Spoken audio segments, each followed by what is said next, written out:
cette troisième semaine des conversations à quoi on rêve.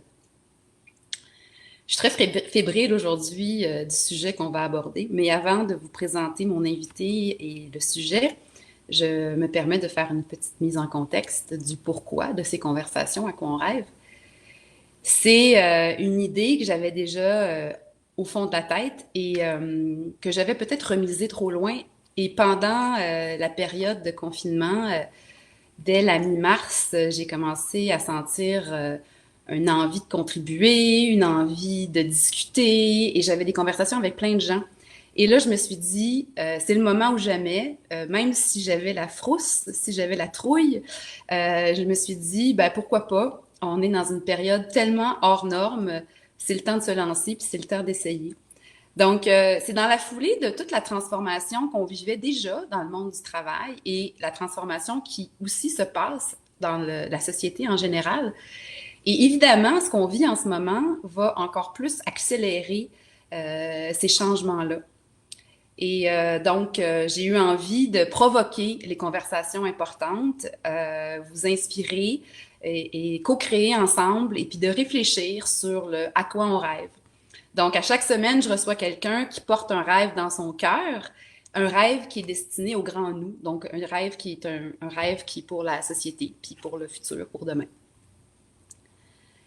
Cette semaine, je suis très, très contente de recevoir mon amie Olivia Commune. Bonjour Olivia.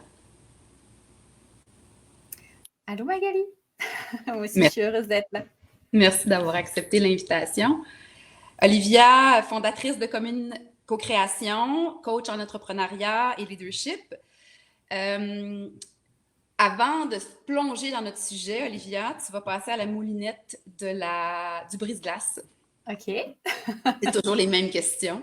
Donc, je vais te présenter un petit peu plus simplement après, puis on pourra échanger un peu sur ton parcours. Mais avant toute chose, dis-moi, y a-t-il un livre qui ne quitte pas ta table de chevet ou un objet auquel tu es attaché qui est comme un ancrage pour toi? Ouais, ce serait plutôt un objet, en fait c'est un cahier. Euh, un cahier où le matin, en fait, c'est pas forcément de manière quotidienne, mais assez régulièrement, je vais me réveiller le matin, puis je vais écrire peut-être mes gratitudes du matin, ou quand j'ai comme un trop plein d'émotions, commencer à écrire, et je le fais le soir aussi. Ça, c'est quelque chose qui vraiment quitte pas ma table de chevet. Des livres, il y en a trop. J'en lis trop pour dire il y en a un tu sais, qui OK. reste. Mais ce cahier-là d'écriture qui est comme une façon de m'exprimer puis de faire du sens aussi avec ce qui se passe des fois dans ma tête, encore plus en ce moment avec la crise. Est-ce que ça t'arrive de te réveiller la nuit puis d'écrire dedans? Non, par contre, j'ai développé une pratique, puis tant qu'à parler de spiritualité, je vais parler de pratiques un peu bizarres tout de suite, mais y a une période de ma vie où je me réveillais très souvent la nuit avec beaucoup d'idées obsédantes. Et j'ai comme fait, peut-être qu'il y a des fans parmi nous qui regardent Harry Potter, puis il y a le principe de la pensine, que Dumbledore, il met ses pensées dans une pensine. Ben, je faisais cette espèce d'imagerie mentale de prendre mes pensées puis de les mettre dans un réservoir dans ma tête, en fait. Et c'était ma façon de vider ma tête sans écrire. Parce qu'écrire, il faudrait que j'allume la lumière, ça m'aurait trop réveillée. Effectivement. Deuxième question, Brise-Glace. Quand tu étais petite, un des premiers métiers auxquels tu as rêvé? Égyptologue. Oh! Génial! C'était très précis. Ouais, ouais, j'avais une fascination pour l'Égypte. Mais en fait, maintenant que tu me poses la question, je me rends compte que j'avais une fascination pour les déités égyptiennes. Donc, il y avait déjà quelque chose avec le spirituel, je pense clairement. Tu sais, je trouve que Ah! c'était un monde absolument fascinant. Puis, je lisais plein de romans historiques et policiers sur l'Égypte. Ouais. Intéressant. Je prends une seconde pour saluer Luc Proto. Merci d'être là. Et Michel Carpentier, un fidèle. Merci, en Bonjour, direct du bonjour. Nouveau-Brunswick. Et Waouh! on est pas en canadien, ma chère. Oh. Troisième question. Quand tu perds ton focus, tu te décentres, qu'est-ce que tu fais pour te ramener? Euh, je pense que la première chose que je vais faire, c'est de me forcer à ralentir. C'est-à-dire que, mettons que je m'en rends compte si c'est dans ma journée de travail, je vais intentionnellement écrire très lentement sur mon ordinateur, tu sais, puis taper vraiment. Et ça, c'est quelque chose qui me ramène. Je pense, si c'est dans le Ramène au quotidien, maintenant. ouais, dans le maintenant. Sinon, dans les périodes un peu plus turbulentes, ça va être revenir plus régulièrement à une pratique de méditation ou l'écriture. Super. Donc, j'ai envie de vous lire un petit texte. Je fais un petit truc différent et je me permets de lire un texte en anglais, OK, pour lancer notre conversation. Parce qu'aujourd'hui, on va parler d'un sujet inhabituel, disons, surtout dans un contexte d'affaires, puisque et même dans la sphère personnelle. Donc, je vous lis le petit texte d'introduction. D'ailleurs, ce livre-là, ici, Persévérance, de Margaret Wheatley. Margaret Wheatley est une auteure qui a écrit beaucoup sur le leadership, une auteure que j'adore. Et ce petit livre-là, là, je l'ai et vous voyez des post-it partout. Ça, c'est mon livre à moi qui ne quitte pas ma table de chevet. Et régulièrement, j'en lis des extraits des fois quand je fais des formations de leadership. Alors, je vous lis ça. Ça dit, Only she who is ready to question, to think for herself, will find the truth.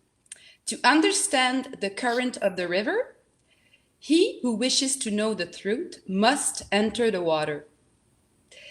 Et aujourd'hui, Olivia et moi, on plonge dans le sujet de la spiritualité. Parce que, Olivia, tu rêves à ce que ce ne soit plus un sujet tabou. Oui.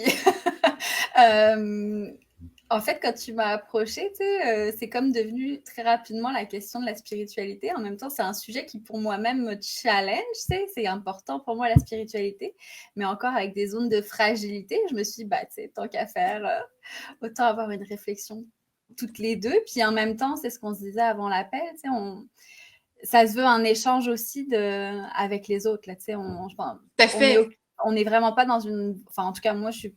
Puis toi non plus, je le sais, là, on n'est pas dans une volonté de... On a la science infuse, puis on sait, là, justement, le spirituel, c'est tellement l'invisible et puis l'intangible que je pense que chacun y amène sa couleur. Là. Oui, et on pourrait même, d'ailleurs, je vais te demander qu'est-ce que tu entends par le spirituel, parce que, tu sais, je pense que chacun, on a peut-être une définition puis une façon de le voir qui est très différent. Donc, ben justement, pour toi, c'est quoi, quand tu dis j'aimerais que la spiritualité ne soit plus un tabou, qu'est-ce que tu entends par la spiritualité? Pour moi, c'est vraiment, le redonner autant de valeur à l'intangible et au monde de l'intérieur que le monde extérieur et du matériel, en fait. C'est vraiment ça. Puis pour moi, la spiritualité, ça se traduit dans ma vie par des questionnements sur la raison d'être des choses, sur le sens de la vie et de ma vie, finalement. Mais c'est vraiment plus cette... remettre l'intangible et la réflexion intérieure dans la vie du quotidien, puis dans le collectif, là, dans le fond. D'ailleurs, Luc Proto, qui j'ai nommé tout à l'heure, qui fait partie de notre, qui est présent en ce moment avec nous, on avait demandé des témoignages aux gens. Luc me disait, il l'a écrit de façon publique, donc je me permets de le citer, que pour lui, c'était l'harmonie entre le tangible et l'intangible, entre le physique et l'esprit, et que c'était l'interconnexion entre la perception, les 5 sens, l'intuitif, le ressenti, la 4e dimension. Et même la 5e dimension, la 5e, même la 5e. Puis, il y a quelqu'un qui m'a écrit aussi que pour elle, la spiritualité, c'était en quelque part la vie, c'était quand même en quelque part l'essence même de la vie. Et puis, dans la foulée des témoignages, j'ai été très surprise. Il y a quelqu'un de mon entourage, quelqu'un dont je suis très, très proche, qui m'a témoigné de sa foi, qui était chrétienne et pour qui c'était très, très important dans sa vie. Et elle m'a dit, moi, j'aimerais tellement un jour, bon, évidemment, c'est une métaphore, pouvoir aller m'asseoir dans un chalet et que Dieu m'attende au coin du feu. Et donc, elle me parlait de l'importance de sa relation avec Dieu. Et ça m'a beaucoup surpris parce que c'est quelqu'un de qui je suis quand même proche, puis on n'a jamais abordé ce sujet-là. Donc, je me suis dit, effectivement, il y a peut-être une forme de tabou. Elle me l'a pas caché, parce qu'évidemment, le moment où j'ai posé la question, elle en a parlé, mais on n'avait jamais mis ça sur la table avant. Ouais. Donc, qu'est-ce que tu vois de tabou là-dedans? Il y a plein de choses. Je pense que déjà, il y a le tabou, on l'a parce que probablement qu'on est tellement dans une vulnérabilité profonde quand on rentre sur la question de la spiritualité, des croyances, parce que là, c'est vraiment des croyances qui sont très personnelles, qui ne Ouais. sont pas partagées par toutes et tous.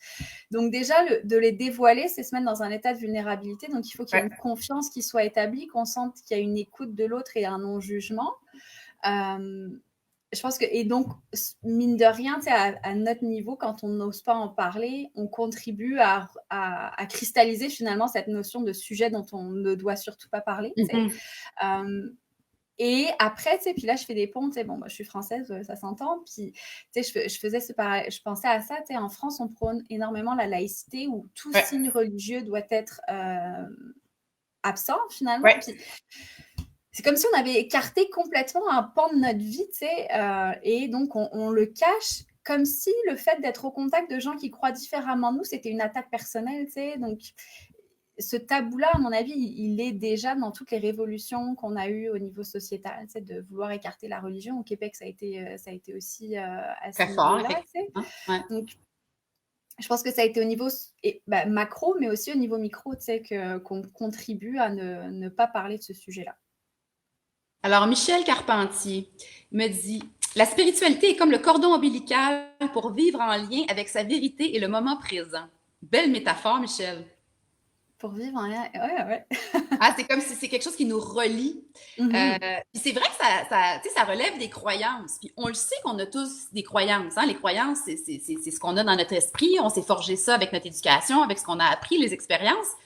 Et on n'est pas mal à l'aise de savoir que toi, moi, puis quelqu'un d'autre, on a des croyances différentes. Mais quand on est dans la croyance spirituelle, ah ben là, tout d'un coup, c'est différent. Mais parce que tu sais, dans le spirituel, je pense que c'est lié au fait qu'on est tellement dans l'intangible non visible qu'on n'a pas de preuves. Tu sais, on n'a pas de preuves. Ben, je pense que tu viens de mettre le doigt sur quelque chose. On a-tu peur d'avoir l'air d'être des illuminés quand on parle de spiritualité? Complètement. Je pense que, tu sais, on vit tellement dans un monde qui vit. En fait, tu sais, le nouveau Dieu, là, dans notre monde actuel, c'est le matériel, c'est le factuel, c'est le chiffre, tu sais. Ouais. Mais la spiritualité, on est complètement à l'opposé de ça, tu sais. Donc, on a, c'est cette peur-là, effectivement, de passer pour des parias, là, quelque part, tu sais, en tout cas. Mais, Toi, ouais. excuse-moi. Euh, euh, Ça remonte à quand, toi, ton lien avec la spiritualité? As-tu été élevé dans un contexte religieux de quelconque façon? Pas du tout. Moi, je viens d'une famille complètement agnostique même, là, tu sais, qui est vraiment même pas dans la non-religion, mais l'inexistence ou la croyance qu'il n'existe rien de, de mystérieux ou de spirituel. Tu sais. La peur de... Je lis, excuse-moi, en même temps Ouais. le message de Luc. La peur du religieux. L'histoire sombre de la religion nous a fait repousser sa base, ses valeurs. De là, la plus grande facilité de parler plus de spiritualité au lieu de religion. Oui. Puis, je rebondis sur ce que vous dites, Luc. Puis, je lisais hier quelque chose qui était intéressant qui disait que la religion, c'était plus un mouvement collectif et la spiritualité, un mouvement individuel.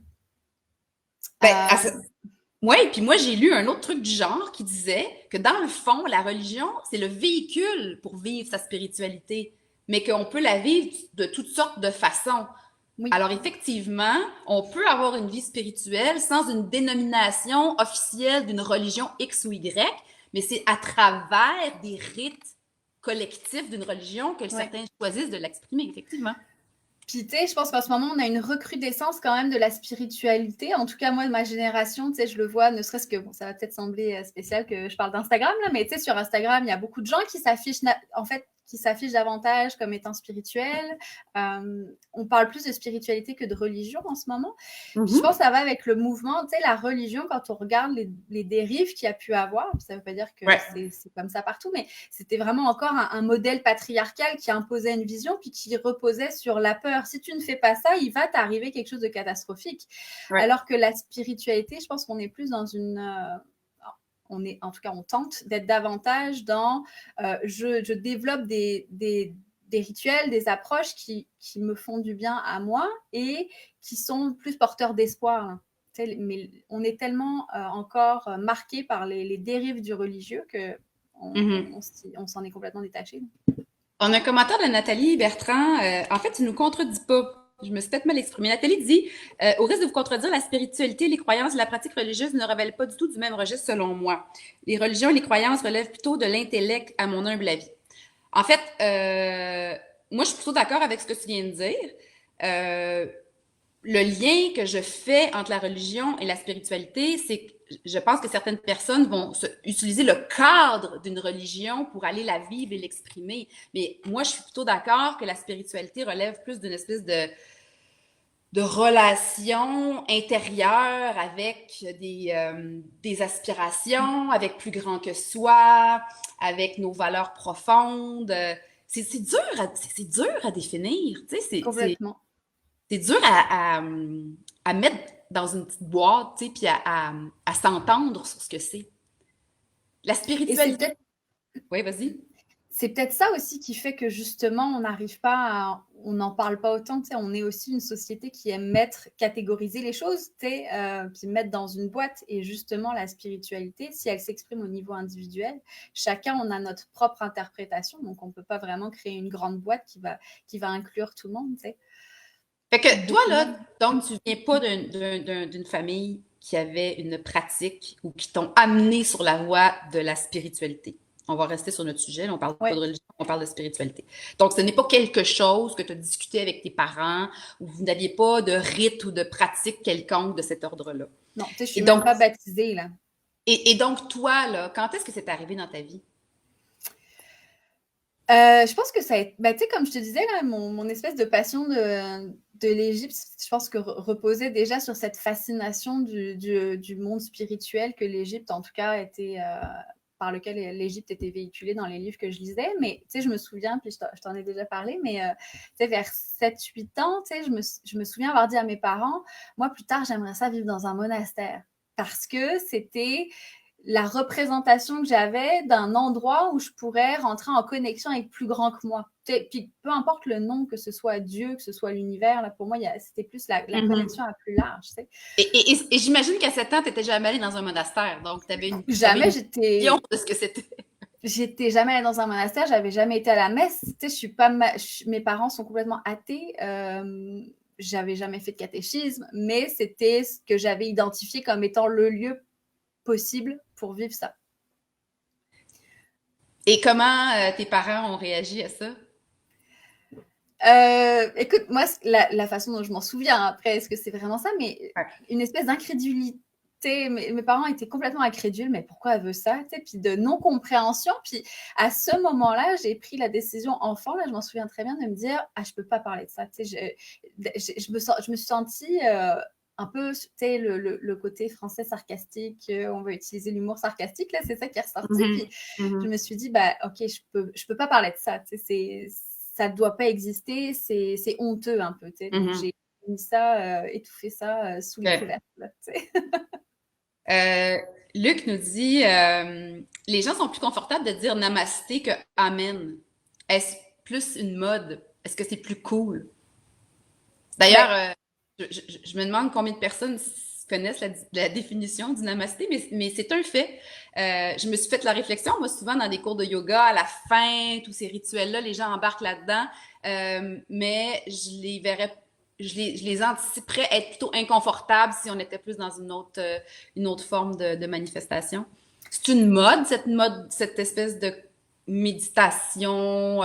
C'est une mode ou c'est un besoin auquel les gens je pense qu'il y a le besoin de connecter puis de faire sens dans nos vies. Je pense que ça, il est universel. Tu sais. Après, je pense que les approches, il y a un effet de mode dans l'approche. Clairement, tu sais. Puis effectivement, en ce moment, l'approche plus yogique fait partie de cet effet de mode. Mais effectivement, tu sais, puis je veux dire, ça, on peut faire des liens avec, on vit dans une société quand même qui est mercantile, puis même la spiritualité peut tomber dans ce schéma-là, quoi, de commercialisation, puis de mercantilisme. Donc, Mhm. mais après, le besoin de sens et le besoin de se connecter à soi pour pouvoir connecter aux autres, il est partagé, tu sais. Et parlons-en de toi sur... toi, elle se traduit comment? Ta spiritualité, si tu veux bien nous en donner un petit bout, hein? Tu nous révèles Ouais, pas tout. ouais, non, bah, bien sûr. Bah, tu sais, si j'ai accepté d'en parler, c'est que je veux bien me dévoiler. Tu sais, c'est pas forcément dans des choses qui sont forcément très, très visibles. C'est vraiment dans un questionnement constant. Tu sais, quel est le sens de ma vie? Quelle est la contribution grâce à la vie que je porte, que je veux donner, tu sais. Donc, c'est vraiment une question d'abord, pour moi, c'est un mouvement de l'intérieur vers l'extérieur, tu sais. Donc, c'est vraiment cette question-là existentielle, en fait, vraiment. Et après, elles sont portées par des pratiques, mais ça peut être aussi bien des pratiques de méditation, qui ne sont pas forcément d'ailleurs des méditations yogiques, ou, tu sais, je pense que la méditation, c'est juste Rentrer à de l'intérieur de rentrer à l'intérieur, tu sais, donc on n'est pas obligé de suivre un protocole ça. spécifique, là, tu sais. L'écriture, pour moi, marcher en nature, en fait, c'est une pratique spirituelle, parce que c'est quelque chose qui permet de calmer le mental, tu sais, la tête, puis redescendre dans le cœur, tu sais. Donc, ça, c'est à ce niveau-là. Mm. Bon, alors Nathalie nous lance dans une question qui fait effectivement partie de notre conversation. Alors, on y va d'emblée. Ouais. Euh, Puisqu'on parle d'un présumé tabou, ça serait quoi l'importance ou en fait, en quoi ce serait positif que ça soit plus un tabou puis que ça soit plus extérieur? OK. Tu veux y aller ou j'y vais? Ben, je vais te laisser y aller puisque Ouais. c'est ton énoncé de rêve, Ouais. hein? En fait, pourquoi ça me semble important que la spiritualité soit plus un tabou? Parce que je pense que si on veut changer le monde de demain, puis redonner du sens au demain, à demain, tu sais, ça passe par commencer par individuellement à avoir cette réflexion de sens. Mais après, c'est pas forcément l'objectif, n'est pas que on soit à pouvoir pratiquer librement, ou en tout cas librement oui, mais pratiquer de manière ouverte devant, ou partager à tout ce qu'on fait dans notre intimité. Là, c'est vraiment pas ça. C'est plus qu'est-ce que ça va permettre qu'on puisse avoir cette question du sens, et surtout comment ensuite on va l'amener dans les sphères qui sont plus publiques. Je sais pas si c'est clair ce que j'essaye d'exprimer. Puis, mettons que ceci se passerait, là. Mm-hmm. Imaginons qu'on se projette dans le futur et Ouais. que là, on vérifie, puis effectivement, ce n'est plus tabou du tout de se dire spirituel, peu importe comment tu la vis, la spiritualité. Et comment ça pourrait teinter ce collectif du travail, par exemple, ou en quoi ça peut, en quoi ça changerait quelque chose qu'on puisse être plus open par rapport à ça, disons. Là. C'est sortir du placard. Hein, tu m'as sorti ça l'autre jour. Tu m'as dit c'est un Ouais. peu comme sortir du placard. Ouais, puis après j'ai fait ouais, mais tu sais, l'analogie elle est comme, je pense on vit pas autant de persécutions que les communautés LGBTQ là, Ouais, ouais, ouais. Non, non, on mais il n'est y a pas quand là. même ce sentiment-là, tu sais. Ouais. Euh, je pense que tu sais, ça ferait en sorte que on se réveillerait un petit peu tous, puis on aurait peut-être plus le courage aussi de remettre en question les pratiques. Tu sais, si on parle dans le professionnel des entreprises où il y a des choses qui sont complètement aberrantes, ou comme citoyens et citoyennes, tu sais, remettre en question, est-ce que ça fait vraiment du sens de privilégier tout le temps, très souvent le profit à la place des humains, etc. Mais si on n'a pas cette pratique personnelle, comment peut-on ensuite avoir une réflexion sur le collectif? Hmm. Donc, c'est vraiment, tu sais, en tout cas, moi, ma croyance, c'est qu'avec cette réflexion sur le sens, sur la raison d'être, et donc liée au spirituel et au sens, on devient des acteurs de changement plus conscients, tu sais. J'ai lu dans un article dont la source m'échappe, mais je vous la mettrai sur je l'ai clippé quelque part, je vous l'écrirai après la conversation. Mais je vous lis la citation, OK? Ça disait, la spiritualité au travail et les pratiques de gestion qui y sont associées. Et on parle ici, les pratiques de gestion, on parle de, par exemple, enseigner la pleine conscience, on parle des cours de méditation, de yoga en entreprise, on parle des activités, au lieu d'aller, par exemple, faire une journée de plein air, ben, on va aller faire une journée de bénévolat pour construire quelque chose ou repeindre les murs d'une association quelconque. Et que et que tous ces éléments-là, c'est démontré de plus en plus. On les a peut-être pas associés en entreprise nécessairement à des pratiques vers la spiritualité. Mais on a démontré que d'amener la pleine conscience en entreprise, de faire des activités de bénévolat ensemble, que tout ça, ça avait des effets positifs, autant sur les gens individuellement, sur le collectif, puis même à la limite sur les résultats de l'entreprise. Donc, si c'est vrai que ceci est du spirituel, donc il y a un peu de spirituel déjà dans le monde du travail. Oui, mais il est quand même un peu... tu sais, c'est des choses qui sont connexes. Tu sais, tu dis, bah, on va faire de la pleine conscience, on va faire du bénévolat, mais ça ne fait pas partie intégrante de... des stratégies ou tu sais, de la direction de l'entreprise. C'est comme un à côté, on le fait, mais en même temps, on ne l'intègre pas, je te dirais, dans le quotidien de l'organisation ou dans les grandes réflexions de direction. Puis là, je te donne un exemple. Je travaille beaucoup avec des entrepreneurs. Et la première chose que je fais avec eux, c'est justement de se questionner sur la raison d'être. Ouais. Leur raison d'être personnelle, puis après, comment ça va être véhiculé à travers l'entreprise. Donc, cette réflexion-là, elle nourrit ensuite toute la progression de l'entreprise, puis elle va remettre en question beaucoup de choses qui se passent dans l'organisation. Là, les exemples que tu donnes, c'est qu'on a encore un peu tendance à le compartimenter. Tu sais, c'est quelque chose, un à côté qui est chouette, mais on ne l'intègre pas dans vraiment le développement quotidien de l'organisation. Donc, pour toi, là, d'intégrer la spiritualité en entreprise, ça passe d'abord et avant tout par la notion du fameux sens qu'on veut donner, la mission, puis là, de le porter. Donc, on n'est pas dans c'est le sens la raison d'être, à quoi on sert, au nom de quoi. Donc, c'est une espèce d'aspiration au plus grand que soi qui nous tire vers quelque chose. Complètement. C'est ça, tout simplement. Oui, complètement. Mais ça veut dire que déjà, au niveau individuel, il faut se le permettre, cette réflexion-là. C'est vrai. Donc, si on se... Voilà. Donc, je lis un commentaire de Marie-Josée. Marie-Josée nous dit, Marie-Josée 30, merci d'être là d'ailleurs. Je crois que la mode est des fois un moteur, en effet, mais ce qui compte, c'est ce qui en ressort pour chacun une fois la mode passée, tel que le yoga, car l'humain cherche un sens à donner à sa vie et à son existence, effectivement. Donc, c'est vrai que des fois, ça prend...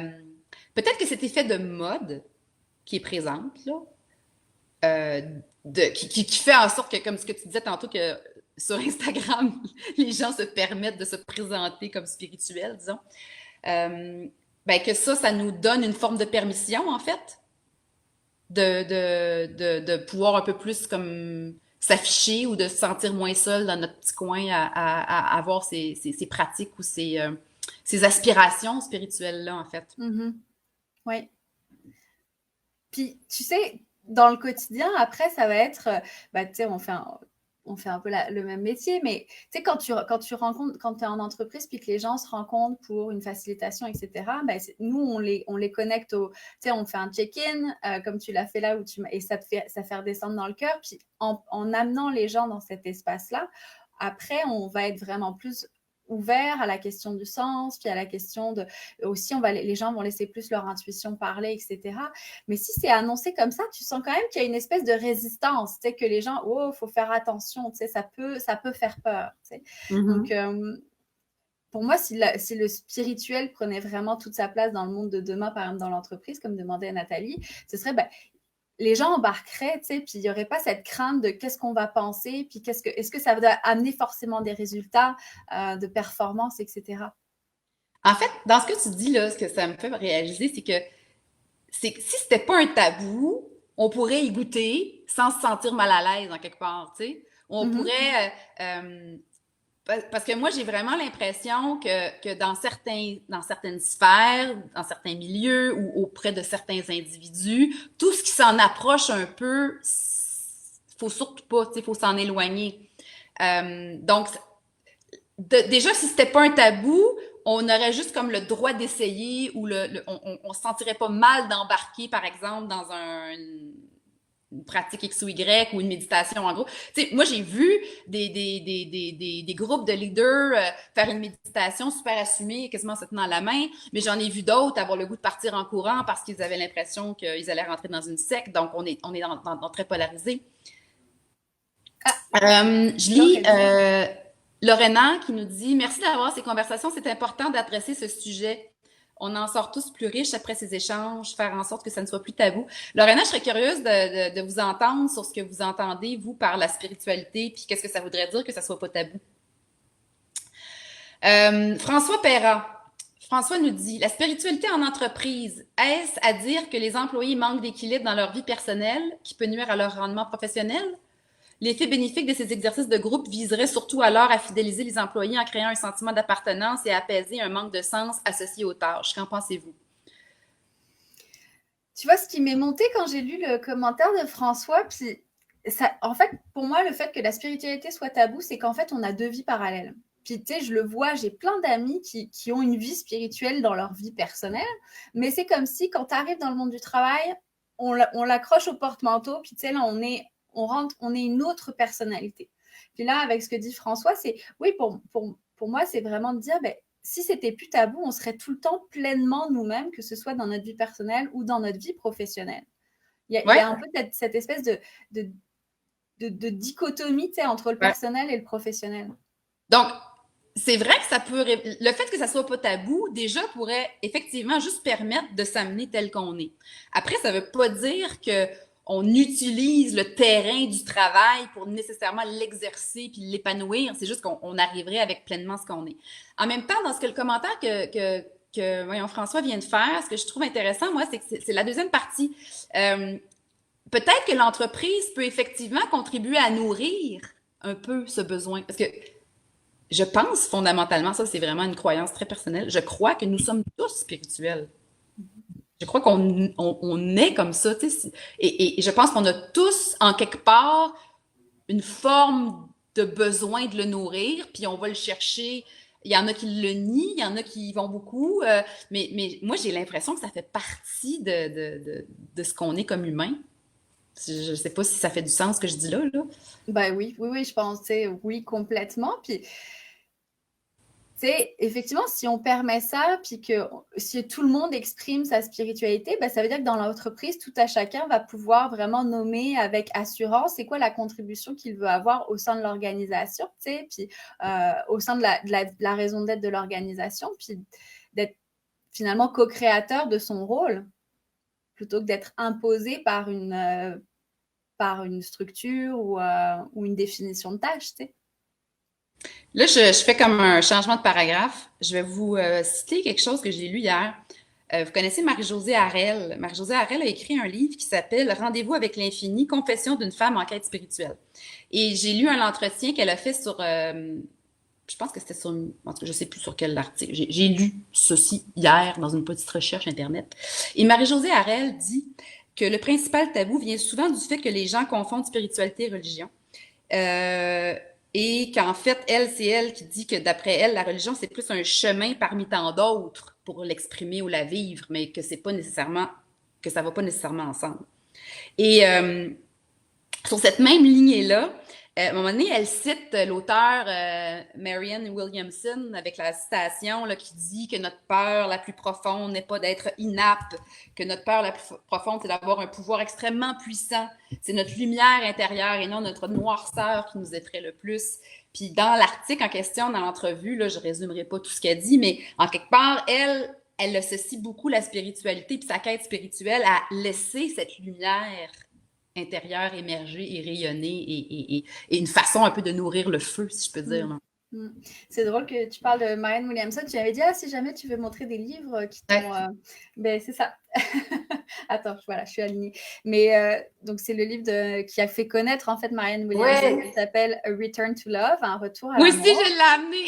Puis, tu sais, comme. Moi, j'ai lu ça quand j'étais en pleine dépression, tu sais, puis qui a été ma première, je pense, vraie réflexion d'adulte spirituelle, là, mettons. Et ce livre-là, je pense que c'est, en tout cas, s'il y avait une Bible, mettons, ce serait celle-ci. J'y retourne régulièrement. Après, c'est certain que, tu sais, puis on parle beaucoup du religieux, du spirituel, il y a énormément, tu sais, on parle beaucoup de Dieu, God, etc. Donc, faut aussi avoir une ouverture d'esprit puis y mettre ce que ça veut Mhm. dire pour nous, tu sais, voilà. Mais moi, dans ce temps-là, là, j'aime quand on se permet de dire, bon, ben, ça, elle met God, là, mais plus grand que toi. Ça peut être Shiva, si tu veux. Ça peut être, peu importe. C'est le dénominateur. C'est un mot pour représenter la chose. Complètement. Oui, oui.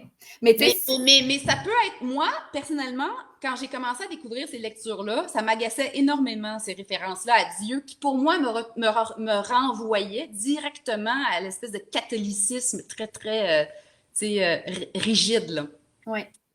Marie-Josée nous dit, je suis d'accord avec toi, Magali, nous sommes des êtres spirituels à la naissance et je crois que nous devenons conditionnés à être déconnectés de notre esprit ou de notre spiritualité pour aller se mettre plus dans la tête.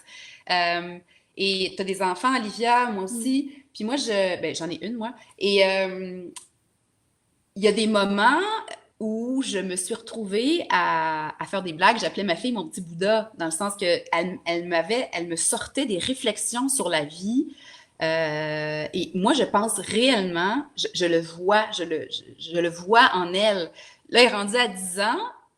Je sais pas quand est-ce que ça bascule puis ça part avec le conditionnement, mais je me réfère à des exemples très, très jeunes. Et je pense qu'effectivement, on est avec cette espèce de connexion-là et cette ouverture-là, en tout cas. Bah écoute, là, je vais te partager quelque chose d'assez fou. Puis un jour, je dis à Emma, donc Emma, c'est ma plus jeune, c'est qui a 7 ans et demi, mais je pense que quand on a eu cette conversation-là, elle devait avoir 5 ans et demi, 6 ans. Puis régulièrement, je dis à mes enfants, ah, merci, je suis tellement heureuse d'être ta maman, merci de m'avoir choisie. Puis moi, je dis ça parce que dans mes croyances, bon, Ouais. c'est ce que.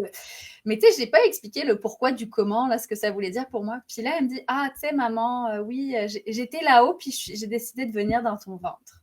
Elle me sort ça, mais j'ai jamais rien expliqué de cette croyance-là. C'est elle qui m'a dit ça. Écoute, quand elle m'a dit ça, là, les yeux se sont remplis. Puis effectivement, je vois Lucas qui, lui, a 9 ans et demi, il perd de ça. Il rentre, il y a l'influence des amis, etc. Puis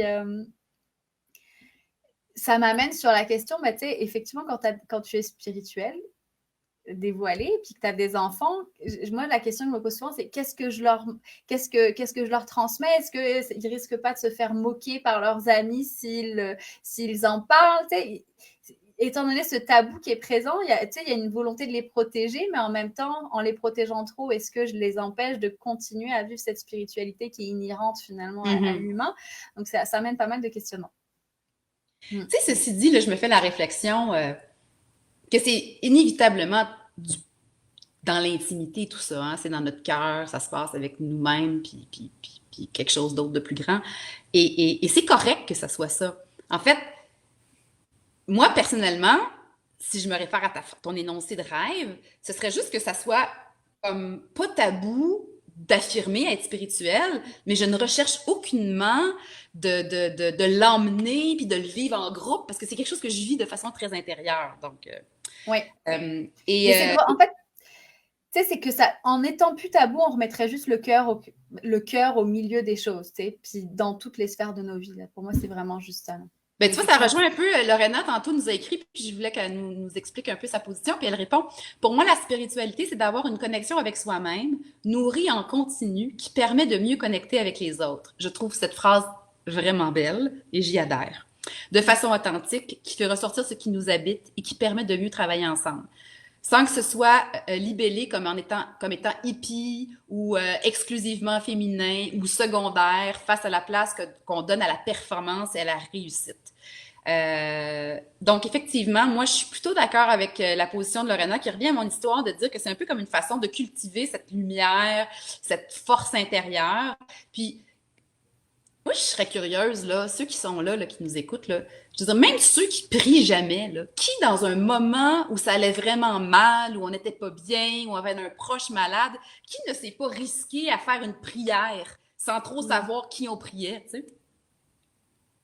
Parce que dans des moments où on est complètement vulnérable, puis qu'on n'a rien de concret, on n'a plus de contrôle, ben c'est souvent là où en tout cas, où je vois les gens peut-être se permettre d'aller comme s'accrocher à quelque chose de plus intangible, puis de faire émettre des souhaits, que ce soit envers un Dieu quelconque ou envers la vie ou envers plus grand que soi ou juste le geste de dire, de se brancher sur son cœur au lieu de se décrocher de la tête. T'sais. Juste ça.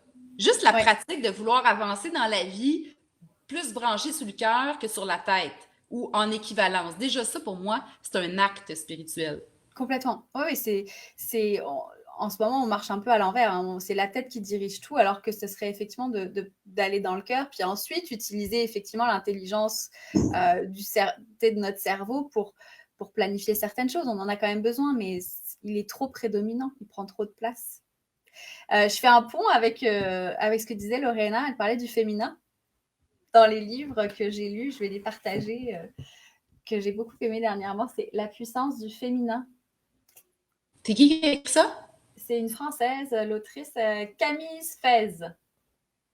Libre, sereine et sacrée, renouée avec vos forces profondes.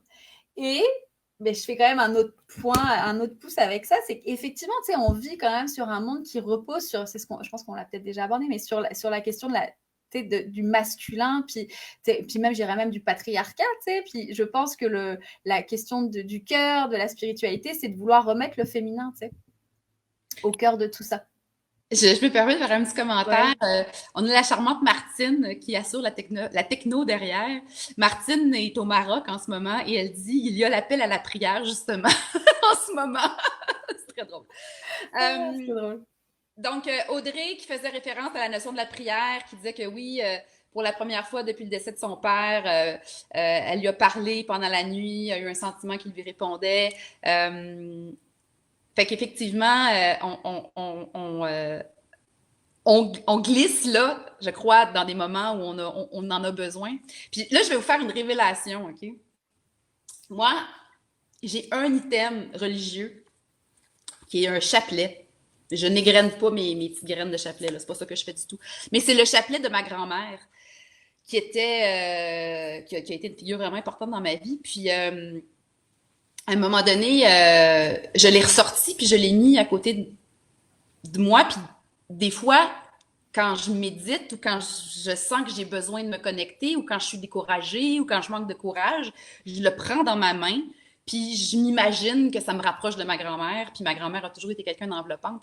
Mais tu sais, c'est comme un... Ben, je sais même pas si c'est pas une prière, c'est pas une pratique, mais pour moi, cette icône-là, le sens que je lui donne, pour moi, c'est une forme de spiritualité. Moi, je l'amène là. Je déforme peut-être la définition du dictionnaire, mais moi, ça en fait partie. Puis c'est... En quelque part, c'est quoi? Ça fonctionne. Ça me rassure pour vrai. Oui. Et puis c'est ça le but. Je pense que c'est se donner du courage aussi que d'avoir cette pratique spirituelle, quelle qu'elle soit d'ailleurs. Hein. Puis le propos, effectivement, est que chacun puisse avoir sa pratique en toute liberté, tu sais, sans sentir qu'il y en a une qui est meilleure qu'une autre. Tu sais, et oui, ça donne du courage. Penses-tu que c'est le mot qui bug? Tu C'est veux dans dire le sens que spiritualité? le mot spiritualité, parce que tout ce dont on parle, qu'on nous on met dans le sac de la spiritualité, j'ai l'impression que c'est relativement que ça c'est pas que tu sais que je sais pas moi si mon histoire de chapelet là, va traumatiser le monde, mais j'ai l'impression que non, d'avoir un item, une roche qui nous fait penser à quelqu'un, qu'on trouve qui nous fait du bien. Tu sais, on dirait que ça passe, mais la notion de spiritualité, probablement à cause, moi je le relis vraiment à cause du lien qu'on fait avec la religion, qui devrait pas, mais qui a été beaucoup rejeté au Québec et dans d'autres, en France aussi d'ailleurs, que c'est le mot qui est fait. Parce que les petites pratiques dont on parle, celles-là, j'ai pas l'impression qu'elles sont tabous, moi. Qu'est-ce que vous en pensez, nos gens Ouais, qui sont avec nous, là?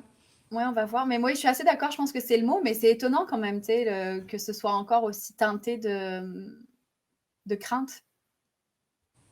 On va voir ce que ça Imaginons donne. quelqu'un qui nous entend puis qui se dit, ah mon Dieu, ça m'appelle, c'est quoi, comment, on part comment si on a le goût de s'assumer plus là-dedans, tu sais, y a-tu ça part-tu par une lecture, ça part-tu par un, euh, Ou quelqu'un qui se dirait, sais-tu quoi? Et moi, j'ai l'impression que ma vie est complètement vide de spiritualité. Puis là, les deux filles me donnent le goût de me dire, hey, peut-être que ça manque. On fait comment? Ouais. Ben, tu vois, je pense que aussi, là, bon, je suis un peu tannée de parler du Covid, là, mais bon, mine de rien, c'est contextuel. Mais je pense que la crise actuelle qu'on vit nous force à avoir, bon, en tout cas pas forcément tous, mais pour beaucoup d'entre nous, Nous amène. nous amène, si tu veux, à se reposer ces questions-là. Tu sais, puis tu l'as dit, hein, le à quoi on rêve, ça venait de comment tu veux contribuer. Puis tu me disais, on parle de demain, etc. Comment ça va être demain, mais justement, il faut commencer par le rêver, ce demain-là. Tu sais.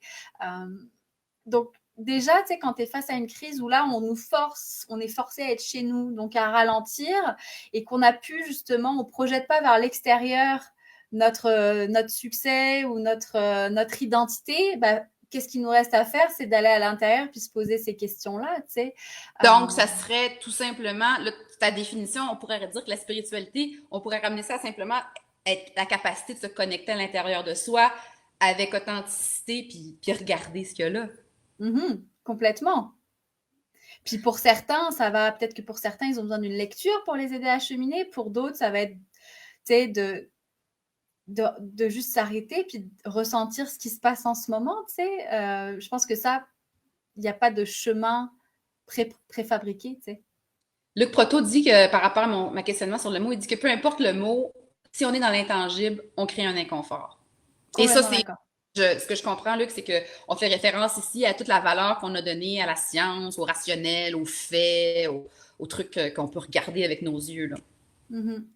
J'ai le goût de vous raconter un truc qui, pour moi, est un moment spirituel que j'ai vécu récemment. Un jour au début là, du fameux confinement qu'on vit, là, avec tout ce que ça représente, puis toute la détresse qu'il y avait, ben, pas tant chez moi, mais autour là, de ce que je vois. Et puis, je suis partie marcher, dans une espèce de marche un peu méditative pour mettre de l'air, puis m'aérer l'esprit. Et j'avais cette pensée qui tournait en moi. Que j'étais comme dans l'inaction, que j'avais l'impression que je servais à rien, mais pourtant je pourrais servir à quelque chose, puis que je trouvais ça dur de tourner en rond, puis je trouvais ça difficile de pas être en train d'aller faire les formations que je devais faire, puis tout ça. Et à un moment donné, sur mon chemin, mes yeux ont croisé dans la fenêtre un homme âgé qui était dans sa maison, qui était confiné dans sa maison, hein, comme on s'est fait dire qu'il fallait rester chez soi. Et le vieux monsieur me fait un petit comme ça par la main. Et puis moi, je lui ai répondu avec un grand sourire. Puis là, je l'ai vu s'illuminer de joie. Puis j'ai eu un petit moment de connexion avec cet inconnu-là, simplement dans le sourire et la présence. Et je te jure, Olivia, que j'ai eu l'impression que c'était la réponse à ce que je me disais pendant que je marchais pendant l'heure d'avant où je servais à rien, puis tatati, puis tatata. Puis là, tout d'un coup, c'est comme, ah ben tiens, tu sais quoi, servir à quelque chose, des fois, c'est pas grand-chose, hein. C'est d'être présent, c'est d'être là, puis de connecter avec l'autre. Parce que la spiritualité, ça se vit aussi dans la connexion, je pense, non?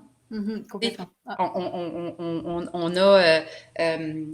on se connecte à plus grand que soi. En ce moment, toi et moi, on vit une forme de moment spirituel en ouvrant notre cœur puis en parlant de ça. Et avec tout le monde qui est là, Audrey, Alain, Luc, ceux Ouais. qui sont là, on est dans Alain la... qui dit que c'est écouter sa petite voix.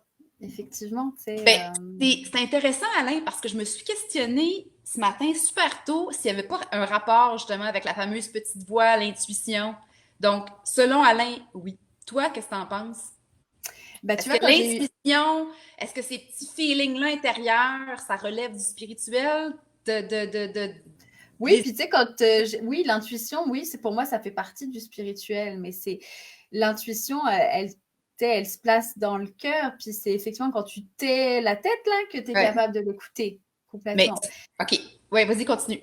Continue Puis ton je idée. fais avec la petite voix, tu sais, ce qui m'est venu aussi. Puis pour moi, dans la quête spirituelle, il y a de ça. Mais après, est-ce que c'est mon interprétation à moi? Mais pour moi, écouter sa petite voix, ça fait aussi écho à renouer avec notre enfant intérieur, tu sais.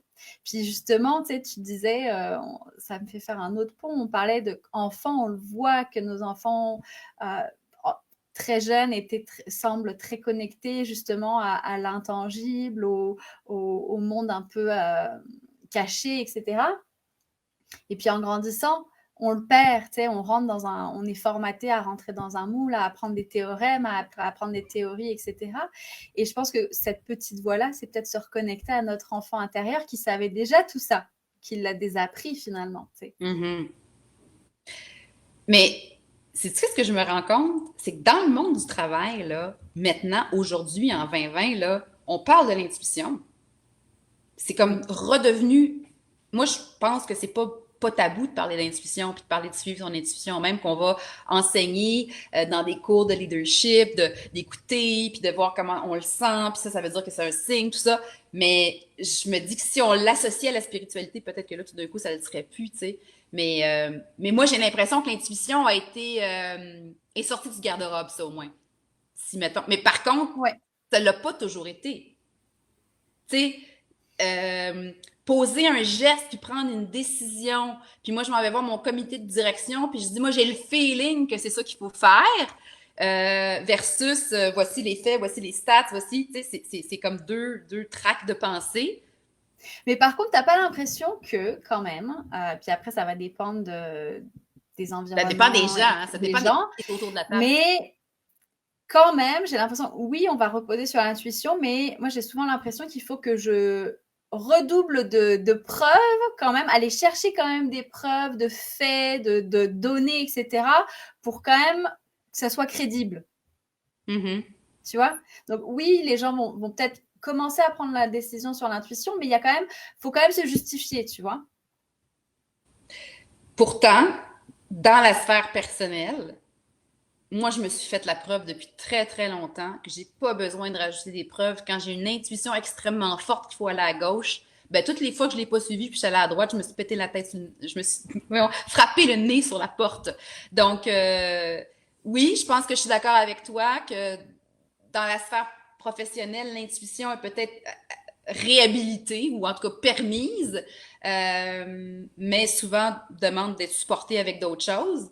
Tandis que dans mon fort intérieur personnel, ben moi, je me rends compte que c'est pas nécessaire. Mhm. Complètement. Ouais. Je je sais pas comment faire descendre l'entonnoir de cette conversation, puisqu'il est déjà midi 20, puis on arrive vers la fin. Est-ce qu'il y en a qui ont des questions ou des choses que vous voudriez amener, des points qu'on n'a pas couverts ou des réflexions que vous faites? Parce qu'on s'entend que Olivia et moi, on parle de spiritualité, mais on n'est aucunement des expertes sur le sujet. Nous sommes que deux femmes qui se questionnent dans un live. On n'est rien que ça. Ouais. On a osé, on s'est dit, allez. Ben, mettons qu'on on revient à ton rêve, là. Ouais. Si ce n'était plus tabou, puis si on se permettait de l'afficher un peu plus, là, ça passerait par. Ça serait quoi déjà une première petite action? Tu sais, en coaching, on aime ça, un premier petit pas avant de faire une grande révolution. C'est quoi un premier petit pas qu'on pourrait Bah, faire déjà, individuellement ou collectivement au travail? bah déjà faire un live, c'est déjà une action. Mais je pense, moi, je pense le premier petit pas, c'est de se poser la question, qu'est-ce qui fait sens pour moi, tu sais? Hmm. Déjà, se poser cette question-là, puis et se délester de ce qui ne fait pas sens, justement. Ça, c'est au niveau individuel. Ouais, ouais. Puis, j'ai le goût de dire, parce que des fois, quand on parle de sens, puis qu'on parle de par rapport à trouver un sens à ce qu'on fait dans la vie, il y a des gens qui considèrent qu'ils ont pas tant d'options, de choix, de métier, tout ça. Puis je pense qu'on peut trouver un sens à ce qu'on fait, peu importe ce qu'on fait. C'est de savoir pourquoi on le fait, puis à quoi ça sert. Puis on peut même trouver un sens au-delà de la tâche. Tu sais, par exemple, moi, mon travail, ça pourrait être là, je vais donner un exemple extrême, là, qui est tellement loin de ma réalité. Je travaille dans un abattoir de poulet. OK? Alors, bon, peut-être que oui, je nourris les gens, là. OK, bon, c'est un sens facile, mais peut-être que le sens que je trouve, moi, c'est que je suis une personne qui amène de l'authenticité, puis qui amène de la joie dans l'équipe. Puis là, tout d'un coup, mon sens, je le trouve peut-être pas dans ma tâche directement, mais trouver sens, c'est bien au-delà des gestes. Hein, c'est ce que j'apporte, puis ça revient encore avec la fameuse petite lumière de je suis qui, puis qu'est-ce que j'amène à l'extérieur de moi. Ouais. Puis tu sais, des fois, une façon toute simple de se reconnecter à ça, tu sais, c'est de repenser à des événements de notre vie où vraiment on s'est senti à notre place ou bien, tu sais, juste dans un état plus de plénitude, puis de se dire, ben, qu'est-ce qui était présent, qu'est-ce qui a fait que ce moment-là m'a apporté cette joie-là, tu sais, puis de regarder ben, comment je peux en avoir plus actuellement dans ma vie, tu sais. Fait que ça réfère beaucoup à l'authenticité, puis d'être authentique par rapport à à soi-même, puis c'est ce que Alain nous dit. Mhm. Je vais deux derniers commentaires. Marie-Josée, tu demandes de quoi ça aurait l'air s'il n'y avait pas de tabou. Ben, Olivia, il a répondu tantôt, si tu peux compléter, mais ce que j'ai entendu de ta réponse, c'est que simplement, je pourrais m'amener dans ce que je suis de façon complète. Oui, Je n'aurais pas à cacher t'es pas obligé d'étaler ta spiritualité, mais tu pourrais simplement amener complètement qui tu es, puis peut-être le mentionner, là. ouais, C'est puis ça. tu vois, plus concrètement, tu sais, je pourrais aller dans du très plus concret, Marie-Josée, mais tu sais, en ce moment, je sens qu'avec, par exemple, certains des clients, puis plus en coaching privé, tu sais, il y en a pour qui je sens qu'effectivement, ils sont déjà dans cette quête-là, donc je vais très rapidement embarquer avec eux dans cette réflexion-là. Mais en fait, ce qui serait différent, c'est que je me sentirais plus avoir le besoin de sentir une espèce de permission, puis juste d'amener cette option-là. Plutôt que, Mhm. tu sais, je l'amène, est-ce que l'autre va la prendre ou pas, là, c'est, mais au moins je l'amène. Et je n'attends pas d'avoir la permission de l'autre pour l'amener. Je l'amène. Est-ce que l'autre la veut? Oui, je lui donne, tu sais, je lui transmets. Est-ce que l'autre la veut pas? Ok, c'était juste une option de plus, en fait. Tu sais. Et puis là, ça fait un autre pont en coaching où plus on a d'options, mieux ça vaut. En fait, l'idée, c'est qu'amener cette option de la spiritualité comme une nouvelle possibilité, finalement, puis Mm. donner plus de. Euh, j'ai envie qu'on clôt notre conversation avec ce que Luc vient de nous écrire. Il dit, la spiritualité, c'est l'essence même de la vie, comme le sang qui irrigue notre corps. Sur le chemin spirituel, il ne faut rien chercher qui serait extraordinaire. L'extraordinaire est dans la profondeur de l'ordinaire. Je suis pas mal d'accord avec ça. Je pense qu'il n'y a rien à ajouter à ça. C'est magnifique. Alors, ben merci Olivia d'avoir eu l'audace de parler de ça avec moi ce matin. Merci à toi. Ça se voulait vraiment sans prétention, puis dans l'idée de toujours d'engager puis d'ouvrir. Alors, si on vous a donné le goût de vous questionner puis d'avoir la conversation avec votre chum, votre blonde, votre famille, ben tant mieux, ça sera mission accomplie. Puis la semaine prochaine, on poursuit, toujours à la même heure. On va parler de l'école publique, sujet d'actualité. Alors, merci à Martine pour la technique et merci aussi à Claire Solinger qui est toujours présente à chaque fois qu'on fait un Facebook Live ou conversation avec un rêve. Et Claire fait du sketchnoting. Ça, c'est une espèce de compte-rendu visuel, ce qui fait que dès demain, sur les réseaux sociaux, vous aurez en une image un extrait de sa perception et de ce qu'elle a capté de notre conversation. Donc, ben merci à ceux qui ont contribué en étant présents dans les commentaires.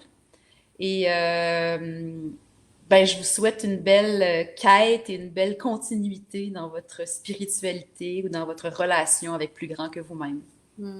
Merci Magali, merci à tous et à toutes. Merci Olivia. Merci. Au revoir.